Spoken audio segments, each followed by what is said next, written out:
பாரதிய ஜனதா கட்சிக்கு எதிரான ஒரு தேசிய முகமாக இந்திய தேசிய காங்கிரஸ் கட்சி தான் இருக்குது. ஆனால் அந்த காங்கிரஸ் கட்சியை பலகீனப்படுத்தக்கூடிய அளவில் அந்த அணியில் இருக்கிற மற்ற கட்சியினுடைய செயல்பாடு இருக்கிறது. இது பாஜகவுக்கு ஒரு சாதகமான அம்சமாக தான் நான் பார்க்குறேன்.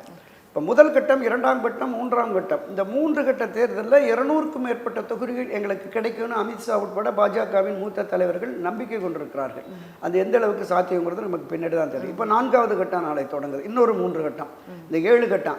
அவங்களுடைய தாக்கம் என்னென்னா, நான் பாஜகவினுடைய டெல்லி வட்டாரத்தில் நம்முடைய ஊடகவியலாளர்கிட்ட பேசினேன் காலையில். அவங்க என்ன சொல்கிறாங்கன்னா, அந்த 303 இடங்கள் பெற்றதில் அந்த தொகுதிகளில் மீண்டும் ஒரு 200-220 தொகுதிகள் வரைக்கும் வருவதற்கான வாய்ப்பு இருக்குது.